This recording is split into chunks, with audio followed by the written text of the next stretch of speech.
ప్రభువైన యేసుక్రీస్తు నామములో కూడి వచ్చిన మీ అందరికీ కూడా వందనాలు తెలియజేస్తూ ఉన్నానండి. ఇప్పటివరకు పాటలు పాడుకుని ఉన్నామని పరుచుకున్నాం కదా. 10 నిమిషాలు దేవుని వాక్యం అందరం ధ్యానించుకుందాం. అందరం కూడా పరిశుద్ధ గ్రంథాన్ని తెరిచి మత్తయి సువార్త 16వ అధ్యాయము 24వ వచనం చదువుకుందాం. మత్తయి సువార్త 16వ అధ్యాయము 24వ వచనం చదువుకుందామండి. మత్తయి సువార్త 16వ అధ్యాయము 24వ వచనం.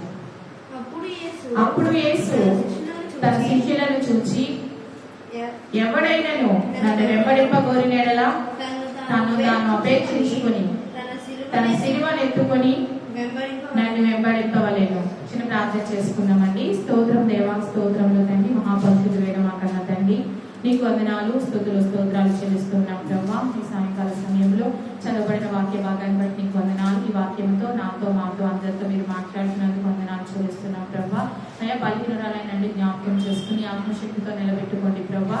మాకు అవసరమైన మాటలు మట్టుకు మాకు నేర్పించండి, మాకు తెలియజేయండి ప్రభా. వినడానికి నాయన నీ బిడ్డలు ప్రభా ఆసక్తి కలిగి వినడానికి ప్రభా, నీ బిడ్డలకు అర్థమయ్యే రీతిలో మీరు మాట్లాడమని అడుగుతున్నాం తండ్రి. ఈ మాటలు ప్రభా అయ్యా మా జీవితాలను ప్రభా నెమరవేసుకుంటూ నీకు ఉపయోగకరముగాను రానున్న రోజుల్లో నేను మహిమపరిచే బిడ్డలుగా మేము అందరం ఉండడానికి కృప చూపించమని, ఈ సమయాన్ని నన్ను నీ చేతులకు అప్పగిస్తూ ఉండగా మీరే అధ్యక్షుడిగా నాయకులు నడిపించమని యేసు పరిశుద్ధ నామములో అడిగి వేడుకుంటున్నాం పరలోకమందున పరమ తండ్రి, ఆమేన్. ఇక్కడ మనం చదవబడిన వాక్య భాగంలో కనుక చూసుకున్నట్లయితే, అప్పుడు యేసు తన శిష్యులను చూచి, ఎవరిని చూచాడండి? తన శిష్యులను చూచి ఏం మాట్లాడుతున్నాడు? ఎవడైనను నన్ను వెంబడింపగోరిన యెడల, అంటే ఎవడైనను యేసుని వెంబడింపగోరిన యెడల ఏం చేయమని చెప్తున్నాడు? ఏం చేయాలి? మొదటిగా తనను తాను ఏం చేసుకోవాలి? తగ్గించుకోవాలి. తర్వాత ఏం చేయాలి? ఆయన వెంబడించాలి. ఎవడైనా నన్ను వెంబడింపగోరిన యెడల అంటే ఆయన దగ్గరికి రావాలనుకున్నా, ఆయనలాగా జీవించాలనుకున్నా, ఆయన వెంబడించాలనుకున్నా మొదటిగా మనం చేయాల్సినది ఏంటి అంటే మనల్ని మనం ఏం చేసుకోవాలి? తగ్గించుకోవాలి. మనల్ని మనం చూసుకోవాలి. అంటే ఇప్పుడు ఒక ఉద్యోగం చేయాలి అనుకుంటే, ఒక పని చేయాలి అనుకుంటే ఎవరు పడితే వాళ్ళకి పని ఇస్తారండి? ఎవరు పడితే వాళ్ళకి ఉద్యోగం ఇస్తారా? ఎవరు పడితే వాళ్ళు ఎక్కడికైనా వెళ్ళగలుగుతారా? ఇప్పుడు మనం ఇక్కడ మందిరంలో మనందరం కూర్చొని మనందరం దేవుని స్తుతిస్తున్నాం. అనేక మంది జనాంగం ఉన్నారు, వాళ్ళందరూ రావచ్చు కదా మన దగ్గరికి, మనతో కూర్చి ఏకీవించవచ్చు కదా. మనం ఏమైనా తప్పు చేస్తున్నామా? ఇక్కడ ఏం చేస్తున్నామండి? చక్కగా దేవుని పాటలు పాడుకుంటున్నాం, చక్కగా వాక్యాన్ని వింటున్నాం, చక్కగా మంచి మాటలు నేర్చుకోవడానికి దేవుని మందిరానికి వచ్చాం. కానీ అనేక మంది ఉన్నారు, వాళ్ళు మనతో ఎందుకు ఏకీవించట్లేదు, మన దగ్గరికి ఎందుకు రావట్లేదు, మనం మాత్రమే దేవుని సన్నిధిలో ఎందుకు కూర్చున్నాం, మనకు మాత్రమే ఆధిక్యత ఎందుకు వచ్చింది అంటే వారికన్నా మనలో ఏముంది? ఏదో ప్రత్యేకత ఉంది. వారికన్నా మనలో ఏదో ప్రత్యేకత ఉంది కాబట్టి మనం ఇక్కడ కూర్చున్నాం. అవునా కాదండి? నమ్మిన వారి దేవునికి స్తుతులు చెల్లిద్దాం. హల్లెలూయా, హల్లెలూయా. మనలో ప్రత్యేకత ఉందా లేదా? ఉంది కదండి. డౌట్ పడకూడదు. మనం ప్రత్యేకమైన వారు కాబట్టి మనం దేవుని సన్నిధిలో దేవుని స్తుతించగలుగుతున్నాం. ఎవరికి లేని గొప్ప భాగ్యాన్ని దేవుడు మనకి ఇచ్చాడంటే మన దేవుడు ఎన్నిక చేసుకున్నాడు. మనలో ఏ గొప్పతనం లేదండి. మనమైనా గొప్పవారమా? మనం ఎంత మాత్రము గొప్పవారం కాదు. ఎందుకు మనకి ప్రత్యేకత కలిగింది? ఎందుకు మనం యోగ్యమైన వారిగా ఉన్నామంటే దేవుడు తన రక్తం చేత మనం కొనుక్కున్నాడు కాబట్టి, ఆయన రక్తంలో మనం కడగబడ్డాము కాబట్టి మనం ఒక ప్రత్యేకమైన వారిగా దేవుని సన్నిధిలో కూర్చొని దేవుని స్తుతించగలుగుతున్నాం. అందుకే మీరు నన్ను వెంబడింపగోరాలనుకుంటే కనుక మీరు ఏం చేయాలి? మీరు ఒక పని చేయాలి. ఆ పని చేస్తే నన్ను వెంబడించగలుగుతారు, నా దగ్గరికి రాగలుగుతారు, నాతో మాట్లాడగలుగుతారు అని దేవుడు ఖచ్చితంగా దేవుని వాక్యంలో సెలవిస్తున్నాడు. ఏం చెప్తున్నాడు? ఆయన వెంబడించాలంటే ఇంకో మాట చెప్తున్నాడు. ఇక్కడ ఏం చెప్తున్నాడు? నన్ను వెంబడింపగోరినవాడు తను తాను ఉపేక్షించుకుని తన సిలువను ఎత్తుకుని నన్ను వెంబడించాలి. మామూలుగా వెంబడించకూడదు. సిలువ అంటే కష్టమండి, ఈజీయా? యేసుప్రభువు మనందరి కోసం సిలువను మోసారా లేదా? ఎలా మోసారు? చేత్తో మోసారా? ఎలా మోసారండి? భుజముల మీద. సిలువ ఎలా ఉంది? తేలిగ్గా ఉంది. అదేమో బొమ్మ అండి. సిలువ అంటే భారమైనది బాధ్యతగా ఆయన ఎలా ఏం చేశాడు? సిలువ మీద మోసాడు మనందరి కోసం, మనందరి పాపముల కోసం. ఒకసారి ఆలోచించండి. ఆ సిలువను చూస్తారు చాలా మంది. సిలువ అంటే అది చెక్కతో చేయబడిన సిలువ, చాలా ఈజీగా మోసేయచ్చు అని అనుకోవచ్చు. ఇలా పక్క కూర్చోం మనకి ఇబ్బందిగా ఉంటాయి చూడడానికి. చాలా ఈజీ కదా, చక్కగా మోసేవచ్చు కదా అని అనుకుంటారు. కానీ ఆయన ఏం చేశాడో తెలుసా అండి? ఈ భుజాల మీద మోసిన సిలువ ఉంది చూశారు. ఈ సిలువ ఏంటంటే మనందరము చేసిన పాపము. ఇప్పుడు ఒక్కళ్ళు చేసిన పాపం అయితే ఇంతే ఉంటుంది, ఇంకొకరు ఇంత, ఇంకొకరు ఇంత ఇంత ఇంత ఇంత ఇంత ఏమవుతుంది? పెద్దది అవుతుంది కదండి. ఆ పెద్దది మోయాలంటే కష్టమా కాదా? మన కుటుంబాన్ని మనం మోయడం అంటే ఈజీ, పక్క కుటుంబాన్ని మనం మోయాలంటే, బాధ్యతలు మోయాలంటే కష్టమా కదా? మన ఇంటికి ఒక్క వ్యక్తి వస్తే ఒక రోజు పెడతాం, ఒక 2 రోజులు పెడతాం, 3 రోజులు పెడతాం, 4వ రోజు మనకు కష్టమైపోతుంది. అలాంటిది యేసుప్రభు వారు సిలువు మీద ఏం చేశాడండి? మనందరి భారములు మోసాడండి. ఎంత కష్టం ఒకసారి ఆలోచించండి. ప్రపంచంలో మనం మాత్రమే ఉన్నామా? దేవుడి లోకాన్ని ఎంతో ప్రేమించాము. లోకమంతటిని ఆయన సృష్టించిన జనాంగం అందరి పాపాన్ని కూడా ఆయన సిలువ మీద మోసాడు. ఎంత భారంగా ఉంటుంది, ఎంత బాధ అండి, ఎంత బాధ్యతగా మోసాడు ఆయన. మన కుటుంబ బాధ్యతని, మన పిల్లల బాధ్యతని మనం మోయలేకపోతున్నాము. అందుకే మీరేం చేయాలి? నన్ను వెంబడించాలంటే నా సిలువ ఎత్తుకోండి.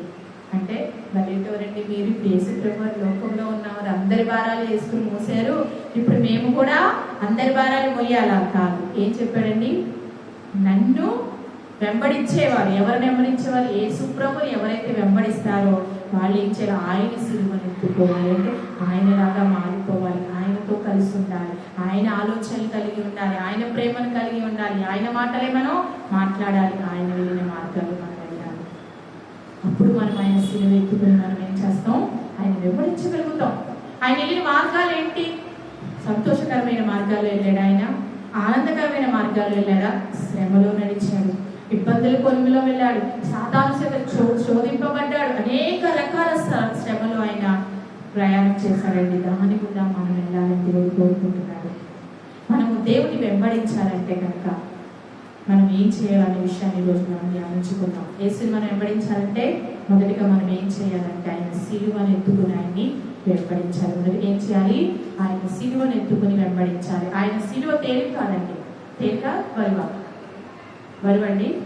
తేలిక చెప్పండి చూద్దాం. అదే మత్తయి సువార్త 11వ అధ్యాయమైనా ఒకసారి చూద్దాం. 11వ అధ్యాయము 29వ వచనం.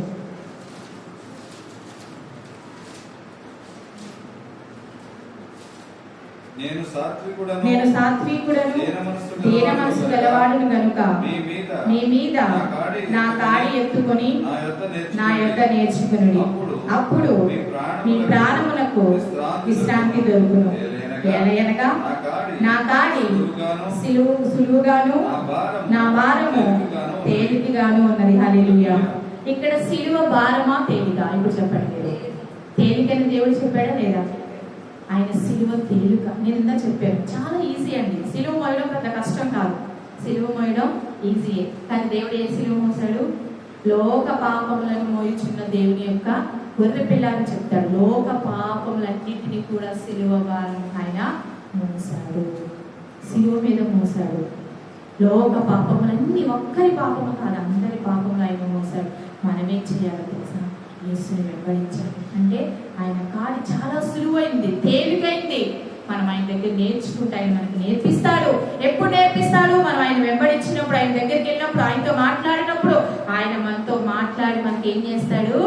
అన్ని మనకు తెలియజేస్తాడండి. కానీ మనం ఏమనుకుంటాం తెలుసా? ఆయన ఎంతో కష్టమండి, ఆయన సన్నిధికి వెళ్ళాలంటే, ఆయన ప్రార్థన చేయాలంటే కష్టమండి, ఆయనకి సమయం ఇవ్వాలంటే కష్టమండి. కిషోర్ చెప్తాడు, ప్రార్థన చేయలేదు కిషోర్ అంటే. అస్సలు ఖాళీ లేదు మేడం. ఏమంటాడు తెలుసా అండి? అస్సలు ఖాళీ లేదండి. చాలా తప్పండి, ఖాళీ లేదండి. దేవుడి సన్నిధిలో మనం దేవుడి సన్నిధి సమయాన్ని ఇవ్వడానికి మనం రామకూడదు, తప్పండి. ఖాళీ లేకుండా మనం అంతా కష్టపడుతున్నామంటే దేవుడు ఎందుకు నిన్ను అలా పెట్టాడు? ఎందుకు కష్టపడుతున్నావు? దేవుడు ఇవ్వకుండా కష్టపడతాము మనం? దేవుడు మనకు మేలు చేయకుండా మనం ఏ పనైనా చేయగలుగుతామండి? చేయలేదు. అంత కష్టపడే విధంగా కష్టపడుతున్నాం. ఓకే, కాదని నన్ను కష్టపడాలి మన కుటుంబాన్ని పోషించుకోవడానికి.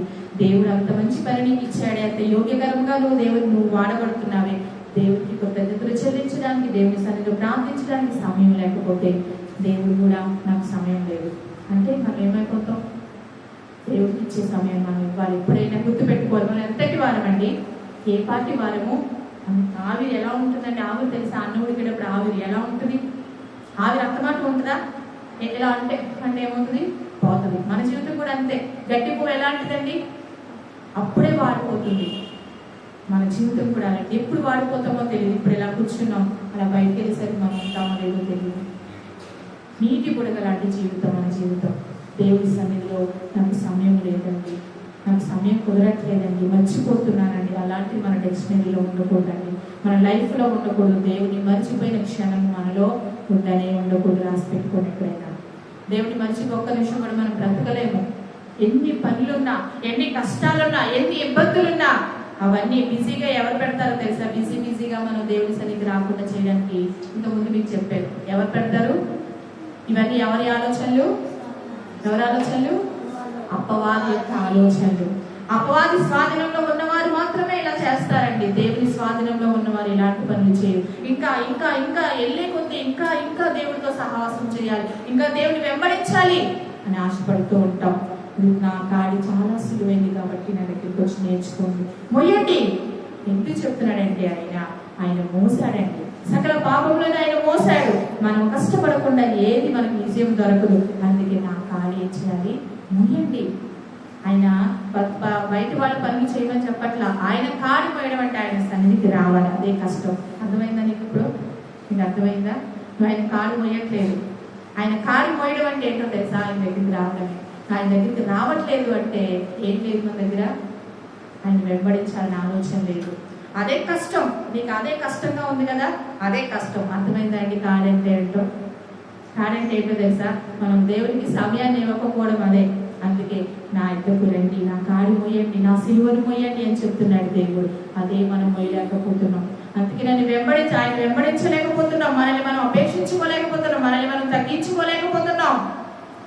మనగా బ్రతకడానికి ఇష్టపడుతున్నాం, కానీ దేవుని బిడ్డగా ఉండడానికి మనం ఇష్టపడట్లేదండి. అందుకే మనం ఏం చేయాలి? ఆయన వెంబడించాలంటే మొదటిగా మనం ఏం చేయాలి? ఆయన సిలువను ఎత్తుకోవాలి. ఆయన సిలువను ఎత్తుకోవాలంటే ఏం చేయాలో మనం చూద్దాం. రోమీయులకు రాసిన పత్రిక 12వ అధ్యాయము 1వ వచనం చదువుకున్నాం. రోమీయులకు రాసిన పత్రిక 12వ అధ్యాయము 1వ వచనం.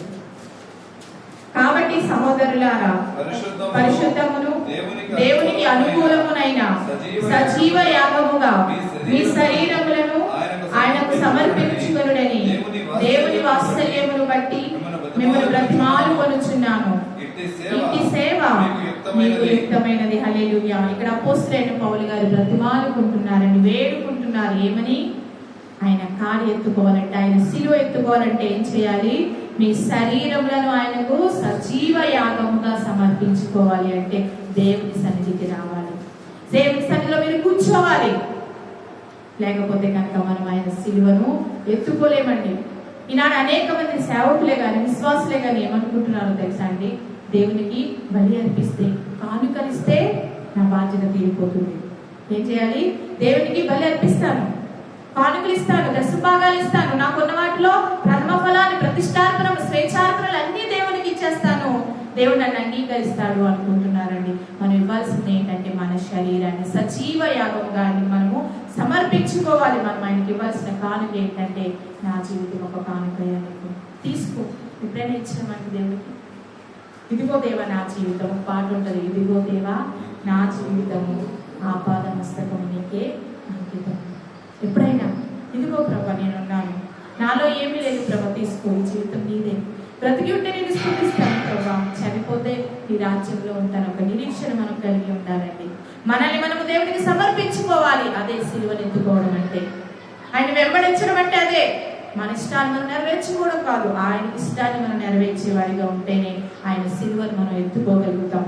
ఆయన సిలువను ఎత్తుకోవాలంటే ఇంకో విషయం ఏం చేయాలో చూద్దామండి. ఆయన సిలువను ఎత్తుకోవాలంటే ఏం చేయాలంటే, మత్తయి సువార్త 4వ అధ్యాయము 18వ వచనం చదువుదాం. 4వ అధ్యాయము 18వ వచనం.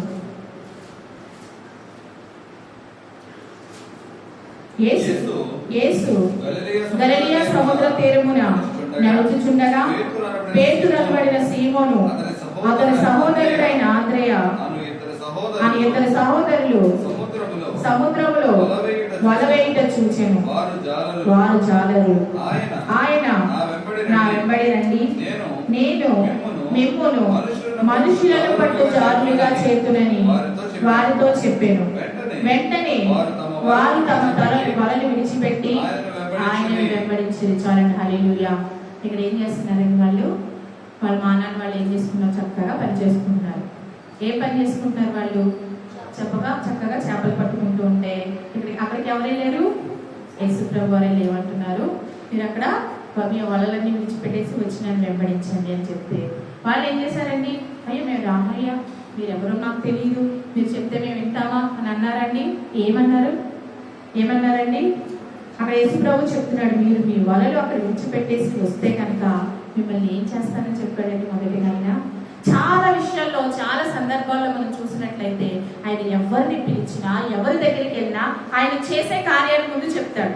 ఇక్కడ మీరు వచ్చేయండి అన్ను అంటే ఎవరైనా వచ్చేస్తారా? రాదు. ఇక్కడ ఏం చెప్తారు, మీరు రండి, వస్తే మిమ్మల్ని ఏం చేస్తాం తెలుసా, మీరు చేపలు పట్టుకుంటున్నారు, చిన్న చిన్న చేపలు పట్టుకుంటున్నారు కదా, మీరు కనుక నా దగ్గరికి వస్తే మీరు పెద్ద పెద్ద చేపలు పట్టుకోవచ్చు. ఎలాంటి చేపల్ని? పెద్ద పెద్ద చేపలు. ఏ చేపలయ్యి? మనుషులు పట్టు జాలర్లుగా చేస్తారు. మనుషులు అనే చేపల్ని, జీవమున్న చేపల్ని మీరు పట్టుకుంటారు. చేపల్లో కూడా జీవం ఉంది, కానీ మనం వాటిని ఏం చేస్తామండి? తినేస్తాం, కోసి చంపేస్తాం కదండి. ఆయన ఏం చెప్తున్నాడు, జీవం ఉన్న వాటి మీద మిమ్మల్ని నియమించబోతున్నాను, మనుషుల పట్టు జాలర్లుగా మిమ్మల్ని చేస్తున్నాను, మీరు వచ్చేయంటే మనకు చాలా సంతోషం ఇస్తుందండి. ఏంటి అది నిజమా? చేపలు పట్టుకుంటూ ఉన్న మా బ్రతుకులకి ఇంత గొప్ప ఆధిక్యత వస్తుందా అని వెంటనే వాళ్ళు ఏం చేశారు, వాళ్ళు విడిచిపెట్టేసి యేసుని వెంబడించారండి. అది విశ్వాసం. మనము ఆయన కాలు ఎత్తుకోవాలంటే రెండోది ఏం చేయాలి? విశ్వాసం ఉంచాలి. విశ్వాసం ఉంటేనే ఆయన శిలువను మనం ఎత్తుకోగలుగుతాం. విశ్వాసం లేకపోతే ఏది జరగదండి. విశ్వాస సహిత ప్రార్థన ఏం చేస్తుంది? రోగిని స్వస్థపరుస్తుంది. మన విశ్వాసంతో ప్రార్థన చేస్తే ఆ రోగి స్వస్థత పొందుతాడు. మన విశ్వాసంతో ప్రార్థన చేస్తే ఆ సమస్య నుంచి విడుదల పొందుకుంటాం. మన విశ్వాసంతో ప్రార్థన చేస్తే దెయ్యాలు ఏమవుతాయి? గడగడ వణుకుతాయండి. మనలో ఉండాల్సింది ఏంటో తెలుసా? విశ్వాసం. విశ్వాసం నీకుందా? దేవుని మహిమను చూస్తాం. లాజరు చనిపోయినప్పుడు యేసు ప్రభువు చెప్తారు మాతో, ఏమని? విశ్వాసం ఉందా నీకు? విశ్వాసం అంటే నువ్వేం చేస్తావు? దేవుని మహిమ చూస్తావు. ఎందుకు ఏడుస్తున్నావు అడుగుతుందండి మార్త. అయ్యో యేసు ప్రభువా, నువ్వు రమ్మనగానే మా దగ్గరికి వస్తే నా తమ్ముడు బ్రతికేవాడే, నువ్వు రాకుండా నీకు చనిపోయిన తర్వాత వచ్చావా? నా తమ్ముడు చనిపోయాడు, సమాధి చేయబడ్డాడు, ఇప్పుడు ఎందుకు వచ్చావని అడిగినప్పుడు నీకు విశ్వాసం ఉంటే దేవుని మహిమను చూస్తావు. చూసిందా లేదా అండి? లాజరు లేచాడా లేదా? 4 దినములు అయితే చనిపోయాడు, వాసన వస్తుంది బాడీ. లాజరు బయటికి రానగానే లేచి నిలబడ్డాడు. దేవుడు గొప్ప కార్యాన్ని చేస్తాడు. మనలో విశ్వాసం ఉండాలి. ఆయన శిలువ ఎత్తుకోవాలంటే ఏం చేయాలంటే విశ్వాసం ఉండాలి. ఆయన వెంబడించాలంటే విశ్వాసం ఉండాలి.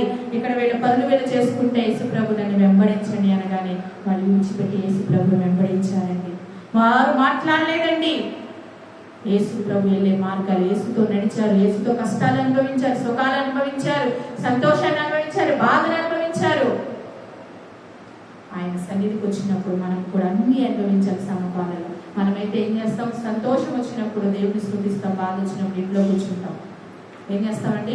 ఇంట్లో కూర్చుని బాధగా ఉందండి, కష్టాలు నాకే వస్తాయి, దేవుడు అన్నవాడు ఉన్నాడా, మర్చిపోతాం కష్టాలు వచ్చినప్పుడు. కానీ మీకు చెప్పనండి, సంతోషంలో ఉన్నప్పుడు మనం ఎంతైతే స్తుతిస్తామో బాధలో కూడా దేవుని స్తుతించాలి. కొంతమంది ఏం చేస్తారు తెలుసా? బాధ వచ్చినప్పుడు ఇంకే దేవుడి దగ్గరికి వెళ్ళిపోయి మనకి బాధ వచ్చిందని ప్రార్థన చేస్తారండి. బాధలన్నీ తీర్పేకి ఏం చేస్తారు తెలుసా? దేవుని మర్చిపోతారు. దేవునికి కృతజ్ఞతలు చెల్లించడం మర్చిపోతారు. దేవుని సంతోష పెట్టడం మర్చిపోతారు. దేవుని సన్నిధికి రావడమే మర్చిపోతారండి. మనం అలా ఉండకూడదు. దేవుడి శిలువ ఎత్తుకుని ఆయన వెంబడించే వారు ఎలా ఉంటారంటే కష్టంలోను, నష్టంలోను, బాధలోను, సంతోషంలోను ఆయనతోనే ఉంటారు. ఆయన వెళ్తున్నప్పుడు ఆయన వెళ్ళే మార్గాల్లో ఎన్నో కష్టాలు ఎదురైనాయండి. సొంత జనులు యేసు ప్రభువుని ఏం చేశారు తెలుసా? సొంత జనులు ఏం చేశారు? యేసు ప్రభువుని బయటికి పంపించేశారండి. ఇంట్లో వాళ్ళే ప్రేమించలేదు. తన సహోదరులు ఉన్నారు, ఎవరు ప్రేమించలేదు, ద్వేషించారు, అపహసించారు, ఎన్నో నిందలు పొందాడండి. అలాగే ఎన్నో గ్రామాలకి ఎంతో మందిని బాగు చేశాడు, స్వస్థత ఇచ్చాడు. కానీ వాళ్ళు ఏమైనా ప్రేమించారు యేసు ప్రభుని? ప్రేమించలేదండి. మనమైతే ఏం చేస్తాం తెలుసా? ఎవరైనా ఒక చిన్న సాయం చేస్తే వాళ్ళని ఎక్కడ పెట్టుకుంటాం లేదా? 1కి 10 సార్లు ఎంతగా పోగుతామో వాళ్ళని. కానీ వాళ్ళు అలా మనకు సహాయం చేయడానికి గల కారణం ఏంటి? మనం నమ్ముకున్న మన దేవుడు మనకు సహాయం చేశాడు కాబట్టి వాళ్ళ ద్వారా మనం సహాయం పొందుకున్నాం అనే విషయాన్ని కూడా కొంతమంది మర్చిపోతారండి. ఇక్కడ ఏం చెప్తున్నాడండి? శిలువ ఎత్తుకోవాలంటే రెండోదిగా మనం ఏం చేయాలి? విశ్వాసం ఉంచాలి. విశ్వాసం లేకుండా ఆయన దృష్టిలో ఉండుట అసాధ్యం. విశ్వాసం మనలో ఉంటే కనుక మనం ఆయన శిలువను ఎత్తుకున్నాం. రూతు తెలుసు కదా అందరికి, తెలుసా లేదండి? రూతు ఏం చేసింది? ఆమె ఎవరు? ఒక అన్యురాలు, మోయాబీరాలు, అన్యురాలు. దేవుడి గురించి ఆమెకి ఏమీ తెలియదండి. మన ఎవరు నయోమి గారు ఏం చేశారు? బాబు దేవుడి ఇంటి నుంచి ఎక్కడికి వెళ్ళిపోయింది? ఆమె మోయాబు దేశానికి వెళ్ళిపోయింది, అన్య దేశానికి వెళ్ళిపోయింది. అక్కడ కొడుకులు ఇద్దరికి కూడా అన్య స్త్రీలు వివాహం చేసింది. వివాహం చేసిన తర్వాత ఈ రూతు కన్యరాలుగా ఇంటికి వచ్చిందండి. వచ్చినప్పుడు ఏం చేసిందో తెలుసా? ఆమె ఎంతో విశ్వాసంతో యేసు ప్రభువుని ఎదగడం ప్రారంభించింది. ఈ నయోమి ఒక తప్పు చేసింది కానీ ఇంకో మంచి పని చేసిందండి. ఒక తప్పు చేసింది. ఏం తప్పు చేసింది? బెత్లెహేము అనే ఊరి నుంచి, రొట్టెల ఇంటి నుంచి, దేవుని గృహం నుంచి ఏం చేసింది? అన్య దేశానికి వెళ్ళిపోయిందండి. ఏదో బాగుపడదాం అనుకుంది, ఏదో సంపాదించుకుందాం అనుకుంది, వెళ్ళిపోయింది. అక్కడ అన్య స్త్రీ నుంచి వివాహం చేసింది. కానీ దేవుని మర్చిపోలేదు. ఏం చేయలేదు? దేవుని మర్చిపోలేదండి. దేవుని స్తుతిస్తూనే ఉంది, దేవుడికి ప్రార్థన చేస్తూ ఉంది. కానీ దేవుడు చేస్తాడు అని ఓర్చుకోలేకపోయింది, ఓపిక పట్టలేకపోయింది, తొందరపాటు నిర్ణయం తీసుకుంది. కాబట్టి అక్కడ ఏమైంది? తనకి నష్టాలు కొని చూసిందండి. కానీ దేవుని విడిచిపెట్టలేదు. ప్రతిరోజు దేవుడితో సహవాసం చేస్తుంది, వాక్యం చదువుతుంది, ప్రార్థన చేస్తుంది. ఆ అత్తని ఏం చేస్తుంది? కోడలు ఫాలో అవుతుంది. ఏం చేస్తుంది? అబ్జర్వ్ చేస్తుందండి. ఈ అత్తని కనిపెడతా ఉంది. ఈ అత్త ఉదయం లేచినట్టునే ప్రార్థన చేసుకుంటుంది, వాక్యం చదువుకుంటుంది. ఏంటి మా అత్త ఎలా చేస్తుంది? అలాగే మళ్ళీ ఏం చేస్తుంది తెలుసా? ప్రేమతో కోడలు చూసుకుంటుంది. ఏ అత్తగారైనా ప్రేమతో చూసుకుంటారండి? చూసుకోరండి. మనం కొడతారండి. కొంతమంది ప్రేమతో చూసుకునే అత్తలు ఉంటారు, కొంతమంది ఏం చేస్తారు? తిట్టే అత్తలు కూడా ఉంటారు. ఉంటారా? ఉండరండి. వాళ్ళు ఉంటారు, వీళ్ళే ఉంటారు. కోడలు వివాహం చేసుకుని ఇంటికి వచ్చినప్పుడు అత్త ప్రేమతో పలకరిస్తే కోడలు ఏం చేస్తుందో తెలుసండి? ఆ ప్రేమకు నొగ్గిరైపోతుంది. ప్రేమకు ఏమవుతుందండి? లోబడిపోతూ ఉంటుంది. ఆ ప్రేమను రుచి చూసిన కోడలు ఏం చేస్తాయి? అత్తని అనుసరిస్తుంది, అనుకరిస్తుంది, అత్త బాటలో నడుస్తుందండి. ఈ అత్త ఏం చేస్తుందో తెలుసా? చక్కగా కోడలు ప్రేమిస్తుంది. కూతుర్లు ఎలా అయితే ప్రేమిస్తారో అలా ప్రేమిస్తుందండి. ఈ రూతు అబ్జర్వ్ చేస్తా ఉంది. ఏంటి మా అత్తలో ఉన్న ప్రత్యేకత? ఏంటి ఇంతలా ప్రేమిస్తుంది? ఏం చేస్తుంది మా అత్త అని ప్రతిదీ కూడా ఉదయం లేచినప్పటి నుంచి రాత్రి వరకు కనిపెడతా ఉందండి. ఈమె ఏం చేస్తా ఉంది? ప్రార్థన చేసుకుంటా ఉంది. ఏదో ప్రత్యేకత ఈమెలో ఉంది. ఈమె దేవులో ఒక ప్రత్యేకత ఉంది. వాళ్ళు విగ్రహారాధనలో నుంచి వచ్చారండి. వాళ్ళ పనులన్నీ వేరు, వారి భక్తి జీవితం వేరు. చూస్తా ఉంది, పరిశుద్ధ దేవుని ఆరాధిస్తున్న అందరూ చూస్తా ఉంది, కనిపెడుతూ ఉంది. ఎంత చక్కని మాట చెప్పింది ఒకసారి చూద్దామా? రూతు గ్రంథము 2వ అధ్యాయం. ఒకసారి తీద్దాము. రూతు గ్రంథము 2వ అధ్యాయం 11వ వచనం. 2వ అధ్యాయం 11వ వచనం చదువుకున్నామండి.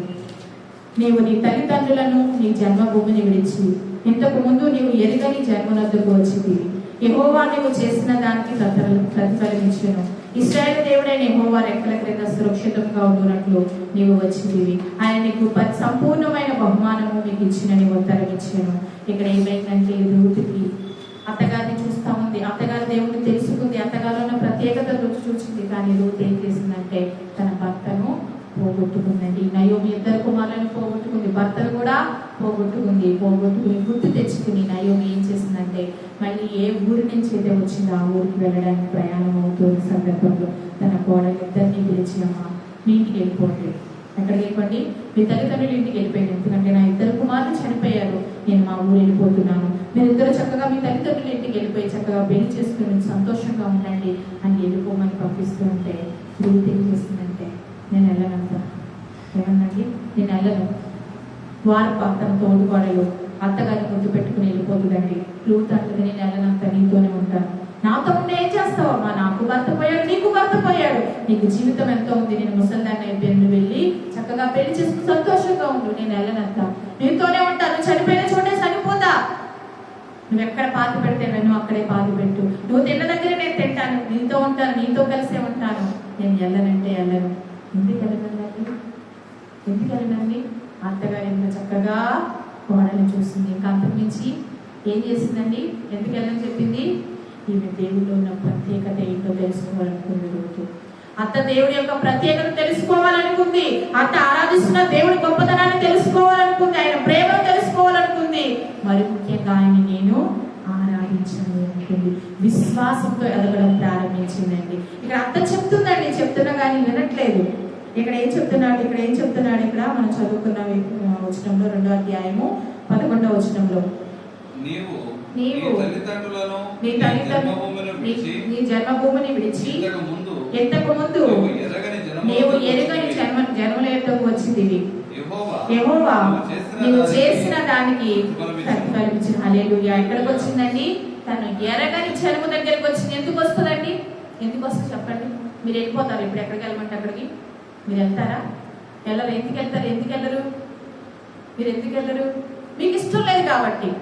ఇప్పుడు ఆమె ఏం చేసింది? రావడానికి ఎందుకు వచ్చింది? ఇష్టపడింది కాబట్టి వచ్చింది. ఎందుకు ఇష్టపడింది? ఆ దేవుని యొక్క గొప్పతనం ఏంటో తెలుసుకోవాలనుకుంది. ఆ దేవుని మీద విశ్వాసం వచ్చింది, అత్త మీద విశ్వాసం వచ్చింది కాబట్టి రాగంగా అక్కడ బోయాజు అడుగుతున్నాడు, నువ్వు ఎరగని జనముల దగ్గరికి నువ్వు వచ్చావు, నువ్వు ఎరగని స్థలానికి వచ్చావు, ఎరగని ప్రదేశానికి వచ్చావు, నీకు తెలియని దేవుని నువ్వు ఆరాధిస్తున్నావు. ఎలా ఆరాధించగలిగింది అంటే విశ్వాసం. విశ్వాసం ద్వారా లోతు ఏం చేసింది? దేవునికి ఇష్టరాలిగా సాక్ష్యం పొందిందండి. హల్లెలూయా, హల్లెలూయా. విశ్వాసం మనందరికీ ఉండాలి. విశ్వాసం ఉంటే ఒకటి చెప్తాడు, ఈ కొండను కూడా ఏం చేస్తాం మనం? విశ్వాసం ఉంటే కొండను ఏం చేస్తామండి? తీసి ఇలా ఎత్తి అంటే ఏం చేస్తుంది తెలుసా? ఇలా కొండను ఇలా ఎత్తి చేతితో సముద్రంలో పడేస్తామండి. సాధ్యమేనా? సాధ్యమే కాదా? సాధ్యమేనండి. ఆవగింజ ఎంత ఉంటుంది? ఇంత. ఆవగింజంత విశ్వాసం ఉంటే మనం ఏం చేస్తాం? ఈ కొండను తీసుకెళ్ళి ఏం చేస్తాం? సముద్రంలో పడేస్తాం. మనలో కావాల్సింది ఏంటి? విశ్వాసం. అబ్రహాము విశ్వాసం ఉంచాడు కాబట్టి అందరికీ కూడా విశ్వాసమునకు తండ్రిగా పిలువబడ్డాడు. మనందరము కూడా అబ్రహాము యొక్క కుమారుడిగా కుమార్తెగా పిలువబడాలంటే మనలో ఏముండాలి? విశ్వాసం ఉండాలి. విశ్వాసం ఉంటే దేవునికి మనం ఇష్టలుగా ఉంటాం. విశ్వాసం ఉంటే మన అబ్రహాము యొక్క పిల్లలుగా మనం పిలువబడతామండి. అబ్రహాము ఎంత విశ్వాసం ఉంచాడండి? అబ్రహాము ఎంత విశ్వాసం ఉంచాడు? దేవుడు ఒక రోజు ప్రత్యక్షమే చెప్తాడు, నీకు గర్భఫలాన్ని ఇస్తాను అబ్రహాము, నువ్వు కుమారుని కంటావు అని చెప్తాడండి. దేవుడు ప్రతిరోజు, ప్రభా నువ్వు కుమారుని ఇస్తానన్నావు కదా, నువ్వు కుమారుని ఇస్తానన్నావు కదా, ఇవ్వలేదేంటని రోజు దేవుడిని అడిగాడు అనుకున్నారు అబ్రహాము? అడగలేదండి, అడగల. దేవుడికి చెప్పాడు. 75 సంవత్సరాలు అప్పుడు దేవుడి దగ్గరికి వచ్చినప్పుడు అబ్రహాముతో దేవుడు చెప్తాడండి, నువ్వు ఒక కుమారుని కంటావు. 75 సంవత్సరాలప్పుడు దేవుడు చెప్పాడు. ఎప్పుడు కుమార్తె కన్నాడు తెలుసా అండి? ఎప్పుడు కన్నాడు తెలుసా? 100 సంవత్సరాల వయసు వచ్చినప్పుడు. ముసలివాడు అయిపోయాడండి. 100 సంవత్సరాల వయసు. 100 సంవత్సరాల వయసు వచ్చిన వాళ్ళు ఏం చేస్తారండి? కాడి పిలుస్తుంది, ఊరు పొమ్మంటుంది, కాడి రమ్మంటుంది. అవునా కదా? అవును కదండి. 100 సంవత్సరాలు బ్రతికారంటే గ్రేట్. వాళ్ళు ఎలా ఉంటారు? పండు ముసలితనం అయిపోయి కదలలేక మెదలలేక ఉంటారు. ఆ వయసులో అబ్రహాముకి కుమారుని ఇచ్చాడు. 25 సంవత్సరాలు దేవుడు ఇచ్చిన వాగ్దానం కోసం అబ్రహాము ఎదురు చూస్తా ఉన్నాడు. ఏ రోజు కూడా పల్లెత్తి మాట్లాడగల, నువ్వు నాకు కుమారుని ఇస్తానన్నావు కదా, నువ్వు నాకు కుమారుని ఇస్తానన్నావు కదా అని ఏ రోజు కూడా దేవుని ఎదురు ప్రశ్న అడగలేదండి. వాగ్దానం చేసిన 25 సంవత్సరాలకి దేవుడు ఒక కుమారుని ఇచ్చాడు. అది విశ్వాసం అంటే. మనం ఏమనుకుంటాం? ఇప్పుడు అడిగిన వెంటనే మనకి ఏమవ్వాలి? జస్ట్ ఇక్కడికి వెళ్ళిన వెంటనే ఏమవ్వాలి? జరుపుకోవాలి. చాలా మంది సాక్ష్యాలు చెప్తారు, పాస్టర్ గారు ప్రార్థన చేయండి, మాకు ఈ పని జరగాలండి. చాలా మంది ఫ్యామిలీ కుటుంబంలో అనేక మంది ఉన్నారు కదండి, వాళ్ళు సాక్ష్యం చెప్తారు, ఒక సమస్యను బట్టి ప్రార్థన చేయండి అమ్మా అని. ప్రార్థన చేస్తున్నామమ్మా అని చెప్పిన వాళ్ళు ఏమనుకుంటారు తెలుసా?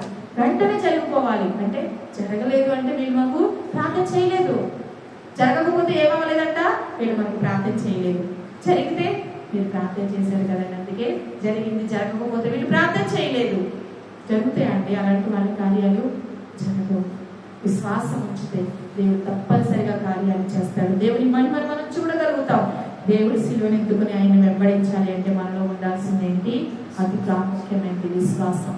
విశ్వాసం లేకుండా మనం ఆయన దగ్గరికి రాలేము, ఆయన ప్రార్థించలేము, ఆయన వాక్యాన్ని వినలేము. ఇప్పుడు మనందరికి విశ్వాసం ఉందా లేదా? విశ్వాసం ఉంది. కానీ మనం ఏం చేస్తాం తెలుసా? ఈ విశ్వాసాన్ని కాపాడుతాం. అక్కడికి వెళ్ళిన తర్వాత మర్చిపోతాం. మళ్ళీ ఆదివారం వరకు ఎక్కడ పెట్టి దాస్తాం? ఈ బైబిల్లో పెట్టేసి దాసి మళ్ళీ వచ్చి ఓపెన్ చేస్తాం. అవునా కాదండి? ఒప్పుకుంటారా? మరి అలా ఉండొచ్చా మనము? మన విశ్వాసం కాపాడుకోవడం అంటే అదేనా? అది కాదండి. మన విశ్వాసాన్ని కడ వరకు కాపాడుకోవాలి. అది అప్పుడు మనం ఆయన వెంబడించగలుగుతాం. రెండోదిగా మనం చూద్దామండి. యోహాను సువార్త 8వ అధ్యాయము 12వ వచనం. మూడోదిగా యోహాను సువార్త 8వ అధ్యాయము 12వ వచనం. మరలా యేసు నేను లోకమునకు వెలుగును, నన్ను వెంబడించువాడు చీకటిలో నడవక జీవపు వెలుగు కలిగి ఉండునని వారితో చెప్పాను. హల్లెలూయా. ఇక్కడ ఏం చెప్తున్నాడండి యేసు ప్రభువారు? నన్ను వెంబడించువారు ఏం చేయాలి? ఇంకొకసారి చదువుదాం. మరలా యేసు నేను లోకమునకు వెలుగును, నన్ను వెంబడించువాడు చీకటిలో నడవక జీవపు వెలుగు కలిగి ఉండునని వారితో చెప్పాను. హల్లెలూయా. లోకమునకు ఆయన ఎలా ఉన్నాడు? వెలుగుగా ఉన్నాడు. మనం ఆయన వెంబడించాలంటే మనం ఎలా ఉండాలి? వెలుగులో ఉండాలి. ఆయన సిలువను ఎత్తుకోవాలంటే మనం ఎలా ఉండాలి? వెలుగుగా ఉండాలి. ఆయన వెలుగై ఉన్నాడు కనుక మనము కూడా ఏం చేయాలి? చీకట్లో ఉండాలా? వెలుగులోనే ఉండాలి. ఆయన వెలుగు సంబంధి, మనము చీకటి సంబంధులు. అవునండి, చీకటి సంబంధులు అంటే ఉన్నారు. చీకటి సంబంధులు ఎవరో తెలుసా? సాతాను యొక్క పిల్లలు. ఆయన వెలుగు సంబంధం అయినప్పుడు ఆయన బిడ్డలు మనం కూడా వెలుగు సంబంధులమే.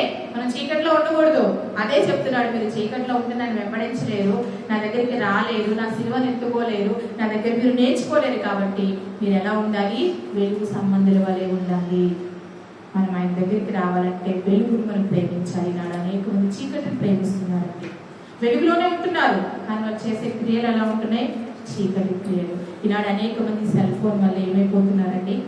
సెల్ ఫోన్ వల్ల, మీ అందరికీ సెల్ ఫోన్లు ఉన్నాయి కదా, ఈ సెల్ ఫోన్ వల్ల ఏమవుతున్నారు? పాడైపోతున్నారు లేదా? నువ్వు ఏం చదువుకున్నావా? 10th క్లాసా? చదువుతున్నాడా? స్కూల్ మానేసా? నీకు ఫోన్ ఉందా? ఉంది కదా. ఆ ఫోన్ ద్వారా అనేక మంది ఏం చేస్తున్నారు ఈనాడు? ఏం చేస్తున్నారు చెప్పండి? వాడుతున్నారు ఫోను. ఏం చేస్తున్నారు? ఇప్పుడు ఈ ఫోన్ వాడే వాళ్ళందరూ ఏం చేస్తున్నారు? ఈ ఫోన్ వాడే వాళ్ళందరూ చీకట్లోనే ఉంటున్నారు. ఒప్పుకుంటారా? ఒప్పుకోరా? చీకట్లో ఉంటారు ఫోన్ వాడే వాళ్ళందరూ. పల్లెటూరండి, ఫోన్ వాడే వాళ్ళందరూ కూడా చీకట్లోనే ఉంటే అలాగండి? అందరూ కాదండి. కొంతమంది ఏం చేస్తున్నారు తెలుసా? ఈ ఫోన్ ఎలా వాడుతున్నారంటే వెలుగు సంబంధులుగా మనం ఉన్నామనుకో ఎలా వాడతాం? మంచి కార్యాలకు వాడతాం. అలాగే చీకటి సంబంధులుగా ఉన్నామనుకోండి మనం ఎలా వాడతాం? చీకటి వాటికి సంబంధించిన వాటికి. పాపము, చీకట్లో ఏముంటుందని చెప్పుకున్నాం? పాపము. వెలుగులో ఏముంటుంది? వాక్యం ఉంటుంది. వెలుగులో నీ వాక్యం నా పాదములకు దీపము. వెలుగు సంబంధులు ఎలా ఉంటారు? వాక్యాన్ని ప్రేమించేవారుగా ఉంటారు. చీకటి సంబంధులు ఎలా ఉంటారంటే పాపాన్ని ప్రేమించేవారు ఉంటారు. పాపం చేసేవారు ప్రార్థన చేయరు, ప్రార్థన చేసేవారు పాపం చేయరండి. ఈనాడు అనేక మందిని చీకట్లో పడేసేయడానికి ఈ సెల్ ఫోన్ ఎన్నో రకాలుగా ఉపయోగపడుతుంది. మనం వెలుగు సంబంధులుగా ఉంటే కనుక ఎలాంటి పాపం మన దగ్గరికి వచ్చినా, చేతిలోనే పాపం ఉందండి. ఈ ఫోన్ లో పాపం ఉందా లేదా? మన చేతిలో పాపం ఉంది. కానీ మన ఆలోచనలు పాపపు ఆలోచనలు అయితే అంతా పాపమే మన చేతుల్లో ఉంటుంది. ఏలుబడి చేస్తుంది. మన శరీరం అంతా నిలువెల్లా విషయంతో మనం నిండుకొని ఉంటాం. మన వెలుగు సంబంధం అయితే మన చేతిలో ఎంత పాపం ఉన్నా, మన పక్కనే అపవాది ఉన్నా, మన పక్కనే పాపం చేసేవారున్నా మనం ఎలా ఉంటాము? వాక్యాన్ని ప్రేమించగలుగుతాం. వాక్యపు నీడలో ఉంటామండి. అదే చెప్తున్నాను, నేను వెలుగు సంబంధిని కాబట్టి మీరు కూడా వెలుగుని ప్రేమించాలి. వెలుగులోనే ఉండాలి. జీవపు వెలుగు చేత మీరు నింపబడాలి. మీరు ఒకవేళ వెలుగులో లేకపోతే ఒకసారి మిమ్మల్ని మీరు పరీక్ష చేసుకోండి. మీరు వెలుగులో లేకపోతే ఎక్కడున్నారు? పాపపు లోకంలో ఉన్నారు, చీకటిలో ఉన్నారు. వెలుగులోనే ఉంటాం కానీ మనం చేసే పనులు చీకటి పనులు, అపవాది పనులు. జాగ్రత్త. అలాంటి వారిని నేను త్రోసివేస్తానని చెప్తున్నాడు. నోటి నుంచి ఉమ్ము వేస్తానని చెప్తున్నాడు. ఉమ్ము వేసే స్థితికి మనం తెచ్చుకోకూడదండి. ఏం చేసుకోకూడదు? ఉప్పు వేసే స్థితికి మనం తెచ్చుకోకూడదు. దేవుడు ఎన్నో టెక్నాలజీ మనకి ఇచ్చాడు. ఆ టెక్నాలజీ ద్వారా దేవుడు మనం మహిమపరచాలి కానీ దేవుడి నోటి నుంచి ఉప్పు వేయించుకునే స్థితిలోకి మనం రాకూడదు. జాగ్రత్త. మీ పిల్లల విషయంలో, మీ కుటుంబంలో యజమానుడి విషయంలో, యజమానురాల విషయంలో వారిని వీరని తేడా లేకుండా అపవాది ఎంతగానో శోధిస్తూ ఉన్నాడండి. మన కుటుంబాన్ని కాపాడుకునే అవసరం మనలో ఉంది. మన వెలుగు సంబంధం అయితే మన కుటుంబ క్రియలన్నీ కూడా ఎలా ఉన్నాయి మనం పరీక్షించుకోగలుగుతాం. మన చీకటి సంబంధం అయితే మన ఇంట్లో అంతా కూడా ఏముంటుంది? చీకటే ఉంటుందండి. ఎక్కడ చూసినా చీకటే. ఇప్పుడు భర్త మంచి మన బైబిల్ చదువుకుంటే భార్య ఏం చేస్తుందండి? బైబిల్ చదువుకుంటే అదే భర్త ఫోన్ పట్టుకుని చాటింగ్ చేస్తా ఆడుకుంటూ ఉన్నాడు అనుకోండి, భార్య ఏం చేస్తుంది? అదే పని చేస్తుంది. ఇద్దరు ఫోన్ పట్టుకుని ఆడుకుంటే పిల్లలు ఏం చేస్తారండి? అదే పని చేస్తారు. ఇద్దరు ప్రార్థన చేసుకుంటారంటే పిల్లలు ఏం చేసుకుంటారు?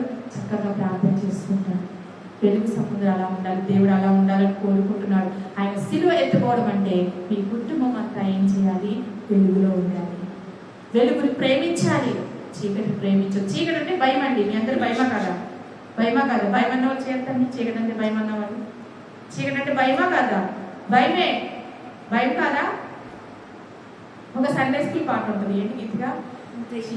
దెయ్యాలంటే భయమా, ఉయ్యాలంటే భయమా, చీకటంటే భయమా, భయమొద్దుర కన్నా. ఏమొద్దు? భయమొద్దు. ఎందుకు మనకు భయం? చీకటి అంటే భయపడుతున్నారా? మనం ఎప్పుడు చీకట్లో ఉంటాం చెప్పండి? అన్నగా రాత్రి పడుకునేటప్పుడు చక్కగా ఏం చేస్తాం, కళ్ళు మూసుకుని హాయిగా ప్రశాంతంగా పడుకోవాలి మనం. అదే చీకటి ప్రేమించే వాళ్ళు ఏం చేస్తారో తెలుసా, చీకటిలో భయపడిపోతూ ఉంటారు. ఎందుకు? పాపం చేయడానికి, పాపంలోకి వెళ్ళడానికి, పాపంతో సహవాసం చేయడానికి భయపడుతూ ఉంటారు వాళ్ళు. మనకు అలాంటి భయం లేదు. మనం ఏం చేయాలి? వెలుగు సంబంధం కనుక వెలుగులో జ్యోతుల వలె ప్రకాశించాలి. చీకటిలో మనం ఏం చేస్తాం? నిశ్చింతగా మనం ఏం చేస్తాం? చక్కగా ప్రశాంతంగా గడపగలుగుతాం. మనం భయపడకూడదు. వెలుగు సంబంధులుగా ఉన్నాం, చీకటి సంబంధులుగా ఉన్నాం, జాగ్రత్త. వెలుగు సంబంధులు అయితే ఆయన శిలువ ఎత్తుకుని ఆయన వెంబడించగలుగుతాం. ఆయన కోరుకున్న బిడ్డగాను ఉండగలుగుతాం. 4వదిగా చూద్దామండి. 4వది ఏం చేయాలో మత్తయి సువార్త 4వ అధ్యాయం 20వ వచనం. 4వ మాట మత్తయి సువార్త 4వ అధ్యాయము 20వ వచనం. 4:20. ఆయన నా వెంబడి రండి, నేను మిమ్మును మనుషుల పట్టు జాలరిగా చేతునని వారితో చెప్పాను. వెంటనే వారు తమ వలలు విడిచిపెట్టి ఆయన వెంబడించిరి. ఇక్కడ మనం ఇందాక చదువుకున్నాం. దీంట్లో ఇంకో మర్మం కూడా దాగి ఉంది. 4వదిగా ఏం చేయాలంటే ఆయన వెంబడించాలంటే ఆయన సేవ మనం చేయాలి. ఏం చేయాలండి? ఆయన సేవ చేయాలి. ఆయన సేవ అంటే ఇక్కడ యేసు ప్రభువారు వాళ్ళ దగ్గరికి వచ్చి మాట్లాడినప్పుడు వాళ్ళు ఏం చేశారు? వాళ్ళ పనులు విడిచిపెట్టేసి దేవుని పని చేయడానికి వాళ్ళు ఏం చేసుకున్నారు? సిద్ధపరచుకున్నారు. అంటే ఇక్కడ మనం 2 విధాలుగా అర్థం చేసుకోవచ్చు. ఇందాక మనం ఎక్కడ మాట్లాడుకున్నాం? వాళ్ళకి విశ్వాసం ఉంది కాబట్టి వాళ్ళు ఏం చేయగలిగారు? యేసు మాట వినగలిగారు. ఏ విశ్వాసం ఉంది? వాళ్ళు యేసు ప్రభు ఏం చెప్పారు? మనుషులు పట్టు జాలరిగా మిమ్మల్ని చేస్తాను అంటే మీ పని పోయిందని మీరు బాధపడద్దు, కానీ నేను మీకు అంతకంటే పెద్ద పని అప్పగిస్తున్నాను అన్నప్పుడు వాళ్ళు ఏం చేశారండి? విన్నారు, విశ్వాసం వచ్చారు. తర్వాత ఏం చేశారు? వాళ్ళు వెంటనే తమ వలలు విడిచిపెట్టి ఆయన్ని వెంబడించారంటే వెంటనే విడిచిపెట్టేశారు. అంటే వెంటనే పాపపు స్థితిని, పాపపు ఆలోచనలు, పాపపు తలంపుల్ని వారు చేస్తున్న ప్రతిదీ కూడా అక్కడే విడిచిపెట్టేసి దేవుని పని చేయడానికి వారు ఏం చేసుకున్నారు? సిద్ధపరచుకున్నారు. దేవుని సేవ చేయాలి. 4వది ఏం చేయాలంటే ఆయన శిలువ ఎత్తుకోవాలంటే సేవ చేయాలి. ఎలా సేవ చేయాలి? వెళ్ళేటోరండి, మీరు సేవ చేయాలంటే బైబిల్ పట్టుకుని ఇప్పుడు మేము ఇంటింటికి వెళ్ళి అందరికీ సువార్త ప్రకటించాలా? అలాంటి సేవ కాదు. ఏం చేశారు యేసు ప్రభు శిష్యులు? ఏం చేశారు చెప్పండి? యేసు ప్రభుని వెంబడించారు. యేసు ప్రభు ఏం చెప్తారో చేశారండి వాళ్ళు. మీరు ఇక్కడే కూర్చుని ప్రార్థన చేయండి అంటే అక్కడ కూర్చుని ప్రార్థన చేశారు. పలానా గ్రామానికి వెళ్ళి ఆహారం తీసుకురండి, పలానా గ్రామానికి వెళ్ళి ఆహారం తీసుకొచ్చేవారు. అది చూడండి వాళ్ళందరూ వచ్చారు, చక్కగా వాళ్ళు కూర్చోబెట్టండి, చక్కగా ఒక్కొక్క లైన్ కూర్చోబెట్టండి అంటే చక్కగా వాళ్ళందరినీ కూర్చోబెట్టేవారండి. ఆహారం తీసుకొచ్చి పంచిపెట్టమంటే ఆహారం తీసుకొచ్చి పంచిపెట్టేవారండి. కానీ ఈనాడు అనేక మంది ఏం చేస్తున్నారో తెలుసా? సంఘాల్లో పెత్తనం చేయడానికి బయలుదేరారు. అనేక మంది చేస్తున్నారే కదా సంఘాలు. ఒక సంఘం ఉంటుంది, ఆ సంఘంలో ఎంతమంది అధికారులు ఉంటారో తెలుసా అండి? అధికారులైనా అంటారు, ఏమంటారు? పెద్దలు, సంఘ పెద్దలు. వాళ్ళందరికీ అధికారం ఇవ్వాలండి. 10 మంది సంఘ పెద్దలు ఉన్నారనుకో, 10 మందికి కూడా ఏం చేయాలి? 10 మందికి పని అప్పగించాలి. 10 మందిని కూడా ఏం చేయాలి? వాళ్ళు మెచ్చుకోవాలి. ఒకళ్ళు మెచ్చుకున్నాం అనుకోండి, కనుక 9 మందికి ఏమవుతుంది? బాధ కలుగుతుంది. సంఘ పెద్దలు వాళ్ళు ఏం చేస్తారు? సంఘాల్లో పెద్దలుగా పిలిపించుకోవాలని ఆశ వారికి. అది దేవుని సేవ చేయడం అండి? అది దేవుని సేవ చేయడం కాదు. దేవుని సేవ చేయడం అంటే దేవుని సన్నిధికి వెళ్ళి ఏ పని ఆ పని చేయాలి, ఏ పని పొదువుగా ఉందో తెలుసుకోవాలి, ప్రార్థన చేయాలి, సహవాసం చేయాలి, సన్నిధిని వెతకాలి, దేవుని సన్నిధిని. అది కూడా దేవుని సేవ చేయడమే. అది కూడా దేవుని సేవ చేయడమే. దేవుని ముందు కంటే, దేవుని సేవకుల కంటే ముందుకు వచ్చి చక్కగా కిషోర్ వచ్చేసరికి ఏం చేస్తాడు? చక్కగా తులసి తడబట్టేస్తాడు. దేవుని సేవ కాదండి, దేవుని సేవ. అది దేవుని వెంబడించడం అంటే మామూలుగా వచ్చి చేయగలుగుతామా? చేయలేమండి. దేవుని వెంబడించడం అంటే వాళ్ళు ఏం చేస్తారు? వాళ్ళు పనులు వెంటనే అక్కడ అలా విడిచిపెట్టేసి వెంటనే యేసు దగ్గరికి వచ్చేసారు. ఆలోచించడం, మా కుటుంబం ఎలాగా, మా భార్య బిడ్డలు ఎలా పోషింపబడతారు, వాళ్ళకి ఎలాగ పని, ఈ పని పోతే ఎలాగా అని వాళ్ళు ఆలోచించలేదు. దేవుని సేవ చేయడానికి బయలుదేరారు. మనం ఆయన శిలువ ఎత్తుకోవాలంటే సేవ చేసే గుణం మనకు ఉండాలి, హెల్ప్ చేసే గుణం మనకు ఉండాలి, సహాయం చేసే గుణం మనకు ఉండాలి. అప్పుడు మనము దేవుని శిలువని ఎత్తుకోగలుగుతాం. చాలా మంది ఇష్టపడారండి, పెత్తనం చేయడానికి ఇష్టపడతారు, అధికారం కోసం ఎదుగుతారు. దేవుని సన్నిధికి వెళ్ళినప్పుడు ఏం చెప్తున్నాడు? తాను ఉపేక్షించుకోవడం అంటే ఏంటి? నాలో ఏ లోపం ఉంది, అసలు నేను సరిపోగలదునా, అసలు ఇక్కడ కూర్చోడానికి నాకు యోగ్యత ఉందా, అసలు నాలో యోగ్యత ఉందా అని మనం మొదటిగా దేవుని సన్నిధికి వచ్చినప్పుడు మనల్ని మనం పరీక్ష చేసుకోవాలి. తనను తాను తగ్గించుకొని వాడు ఏమవుతాడు? హెచ్చింపబడతాడు. మనం ఏం చేయాలంటే దేవుని సన్నిధిలో కొంచెం తగ్గించుకోవాలి. మనం చూసుకోవాల్సింది మనకు కొన్ని అధికారాలు ఇది కాదండి. కొంతమంది వీళ్ళు బాగా ఉన్నవాళ్ళు కదండి, మేము లేని వాళ్ళు అండి, అందుకే వాళ్ళకి ముందు స్థానం ఇస్తారు కొంతమంది. అది ఉన్నవాళ్ళు వస్తే ఏం చేస్తారమ్మా రండి ఇక్కడ కూర్చోండి, లేని వాళ్ళు వస్తే ఏం చేస్తారండి అక్కడ కూర్చోండి అయినా కదా ఖాళీయే కదా. అలాంటి మనసు మనకు ఉండకూడదు. ఉన్నోళ్ళైనా లేని వాళ్ళైనా ఎవరండి? దేవుని బిడ్డలు. దేవుని బిడ్డలను మనం గుర్తించాలి. మనం ఏం చేయాలంటే దేవుని ఎలా అయితే మనం ఆహ్వానిస్తాము, దేవుడు ఎలాంటి వారి దగ్గర ఉంటానని చెప్పాడు? బలవంతుల దగ్గర ఉంటానన్నాడా? బలహీనుల దగ్గర ఉంటానన్నాడు? జ్ఞానవంతుల దగ్గర ఉంటానన్నాడా?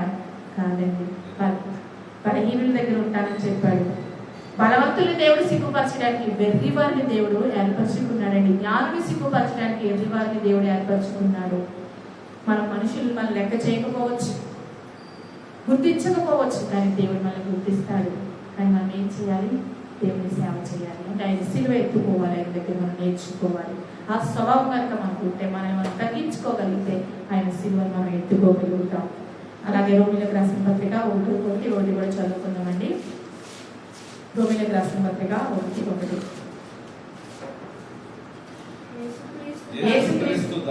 యేసుక్రీస్తు దాసుడును అపోస్తులుగా నుండుటకు పిలువబడిన వాడును దేవుని స్వార్థ నిమిత్తము ప్రత్యేకింపబడును పౌలు రోమాలో ఉన్న దేవుని పిల్లలందరికీ చాలండి. ఇక్కడ ఏం చెప్తున్నాడు? యేసుక్రీస్తు దాసుడు. ఎవరైనా చెప్తున్నాడండి ఆయన? పౌలు గారు. ఏమని తగ్గించుకుంటున్నాడు? నేను యేసుక్రీస్తు యొక్క దాసుడు. అంటే దాసుడు అంటే ఎవరు? పనివాడు, సర్వెంట్. తెలుసా అండి? పనివాడు. ఇప్పుడు పనివాడు ఏం చేస్తాడు? జీతానికి పని చేస్తాడు లేదా? చేస్తాడు లేదా? ఏ పని చేస్తాడు పనివాడు? ఇప్పుడు పనివాడు ఏ పని చేస్తాడు? ఇప్పుడు పనివాడు వచ్చాడండి, వీళ్ళదంతా తుడిచేయమ్మా, ఎన్ని కుక్కలు మొత్తం ఒకరు కూడా లేకుండా పని చెయ్యి అంటే ఏం చేస్తాడు వాడు? చేస్తాడా? చేయడా? దాసుడా కాదా వాడు? దాసుడే కదా అంటాం. మరి దాసుడు ఏం చేస్తాడు? మొత్తం అంతా క్లీన్ చేస్తాడు. ఇక్కడ అపోస్తలుడైన పౌలు గారు ఏమని తగ్గించుకుంటున్నాడు? యేసుక్రీస్తు దాసుడని మనం తగ్గించుకున్నాం. దేవుని సేవ చేసే వాళ్ళు అంతలా తగ్గించుకోవాలదే చెప్తున్నా. అపోస్తలుగా నుండుటకు నేను పిలువబడిన వాడిని కాదు. ఆయన అపోస్తలుడే కాదండి పౌలు గారు. అపోస్తలుడని హతసాక్షిగా మారాడు. దేవుని పనిలో విరామం లేకుండా సువార్తను ప్రకటించాడండి. దేవుడు పిలుచుకున్నాడు, ఏర్పరచుకున్నాడు. నేను నా పని కోసం ఏర్పరచుకున్న నా సాధనం ఈ పౌలు. సౌలుగా ఉన్న అతని పౌలుగా మార్చుకున్నాడు. ఆయన సేవ కోసం ప్రత్యేకించుకున్నాడు, ఏర్పరచుకున్నవాడు. దేవుని సన్నిధిలో ఎన్నో సంఘాలు కట్టాడండి, ఎన్నో సంఘాలు కట్టాడు పౌలు గారు. ఏం చెప్తున్నాడు తెలుసా? నేను అపోస్తులుగా పిలవడానికి ఇష్టపడడానికి పిలవబడ్డా. ఈనాడు అనేక మంది ఏమని చెప్పుకుంటారండి? పేరు ముందు ఏం పెట్టుకుంటారు? అపోస్తులు, అలానే అపోస్తులు అని పెట్టుకుంటారు, రెవరెండ్ అని పెట్టుకుంటారు. కానీ ఇక్కడ ఏం చెప్తున్నా తెలుసా? ఎంతగా దేవుడు పనిచేశాడో తెలుసా అండి? ఎన్నిసార్లు శ్రమలు అనుభవించాడో తెలుసా? ఎన్నిసార్లు స్వార్థ ప్రకటించడానికి వెళ్తే కొట్టి చంపేసి ఈడ్చుకు లాగి పడేశారండి పౌలు గారిని. చనిపోయాడని చెప్పి ఈడ్చి లాగి పడేస్తే మళ్ళీ బ్రతికొచ్చేవాడు. ఎంతగా స్వార్థ ప్రకటించాడో తెలుసా? ఎన్నో మార్లు శత్రువుల చేత దెబ్బలు తిన్నాడండి. 49 కొరడా దెబ్బలు తిన్నాడు. ఎన్నిసార్లు తిన్నాడో తెలుసా? 5 సార్లు. 1 తక్కువ 40. అంటే ఎన్నిసార్లు తిన్నాడు తెలుసా? 5 సార్లు తిన్నాడండి. ఒక్కసారి కాదు. ఎన్నిసార్లు తిన్నాడు తెలుసా? 5 సార్లు తిన్నాడని చెప్తాడు దెబ్బలు. ఎందుకు తిన్నాడు? స్వార్థ ప్రకటిస్తున్నాడని, దేవుడి గురించి ప్రకటిస్తున్నాడని అనేక మంది ఆయనకి వ్యతిరేకంగా బయలుదేరారండి. ఎన్నో శ్రమలు అనుభవించాడు, ఎన్నో కష్టాలు, ఎన్నో సంఘాలు కట్టిన వ్యక్తి తగ్గించుకుని నేను యేసుప్రభు యొక్క దాసుని అని చెప్తుంటే, ఒక సంఘం ఒక 1000 మంది ఉంటే, ఒక 2000 మంది ఉంటే వాళ్ళు ఏమని చెప్పుకున్నారు? అపోస్తలుడు. ఏం ప్రయాసపడ్డారు దేవుడి కోసం? వాళ్ళు ఏం కష్టపడ్డారండి? అది దేవుని సేవ కాదండి. అది దేవుని సేవ కాదు. మనం నల్లగొట్టుకుని శిలువ మోస్తే, ఆయన వెంబడిస్తే అది దేవుని సేవ చేయడం. ఇక్కడ అదే చెప్తున్నాడు, మీరు దాసులుగా పిలవాలి. మీరు చేయాలి దేవుని సన్నిధిలో సేవ చేయాలంటే దాసుడి రూపము దాల్చుకోవాలి. మనం దేవుడు ఏ రూపాన్ని దాల్చాడండి? మన దగ్గరికి వచ్చినప్పుడు దాసుడిగా వచ్చాడా? తను తగ్గించుకున్నాడా? అలా మనం కూడా తగ్గించుకుని దేవుని సేవ చేస్తే ఆయన సిలువను ఎత్తుకుంటామని చెప్తున్నాడు. చివరిగా మనం ఒకటి చూసుకుని ముగించుకున్నాం. చివరిగా ఏం చెప్తున్నాడో చూద్దామండి. చివరిగా లోకస్వార్త 9వ అధ్యాయము 23వ వచనం. లోకస్వార్త 9వ అధ్యాయము 23వ వచనం.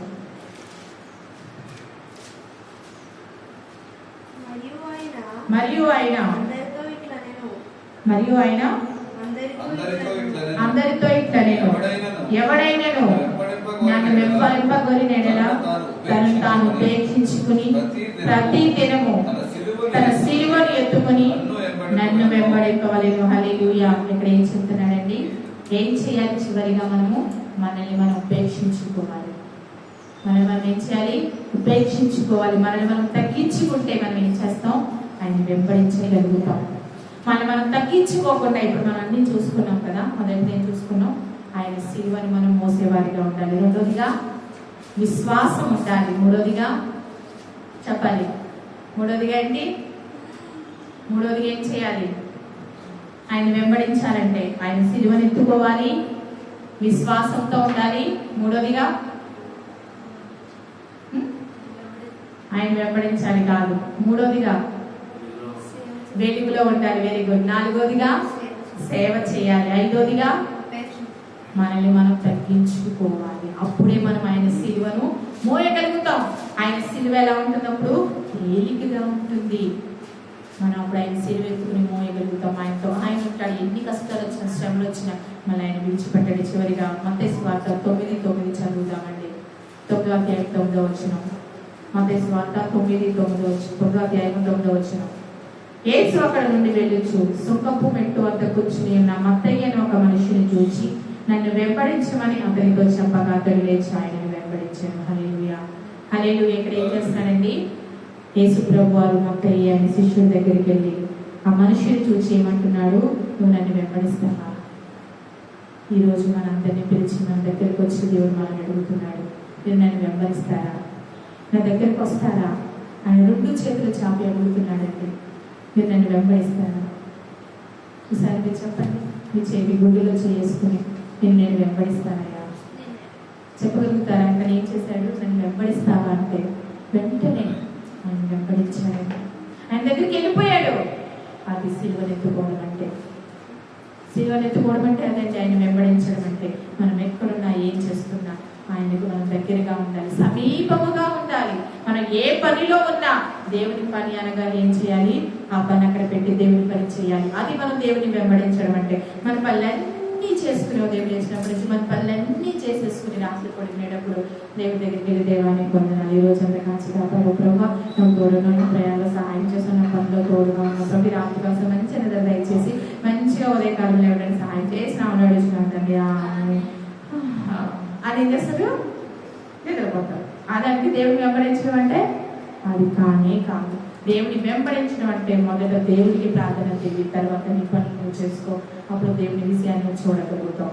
నీ పనులన్నీ తేలిగ్గా ఉంటాయి. అప్పుడు దేవుడు నీ పనులు చేస్తాడు. నువ్వు దేవుని పనులు చేస్తే నేను ఈ రోజు నుంచి దేవుడిని వెంబడిస్తాను ప్రభా, సమయాన్ని ఇస్తాను ప్రభా, నీ సన్నిధికి వస్తాను ప్రభా, నీతో ఉంటాను ప్రభా అని దేవుడి దగ్గర ఒక తీర్మానం తీసుకుని మనం వెళ్దాం. దేవుడు మనందరికీ తోడేంటును కాక.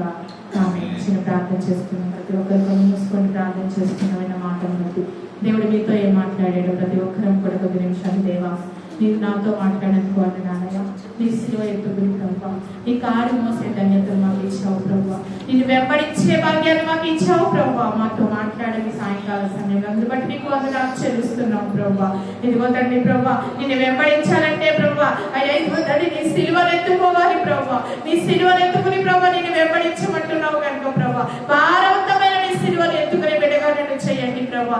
విశ్వాసముతో ప్రభా నీ సిలువ ఎత్తుకునే బిడ్డగా చేయండి ప్రభా. నీ సిలువను ఎత్తుకోవాలంటే వెలుగులో నేను జీవించాలి, వెలుగు సంబంధమని నేను జీవించాలి ప్రభా. చీకటిగా ఉన్న నా బ్రతుకుని ప్రభా వెలిగించావు తండ్రి. అయ్యా నేను చీకటి సంబంధిగా బ్రతుకుకుండా ఈ రోజు నుంచి వెలుగు సంబంధంగా నేను బ్రతుకుతాను ప్రభా. అది దేవుని సన్నిధిలో తీర్మానం చేసుకుందామండి. ఒకవేళ చీకటి క్రియలు మీలో ఉన్నాయేమో, చీకటి ఆలోచనలతో నడిపింపబడుతున్నావేమో, చీకటి మార్గంలో ప్రయాణం చేస్తావేమో, దేవా నువ్వు నాతో మాట్లాడు, నేను విడిచిపెడుతున్నానయ్యా.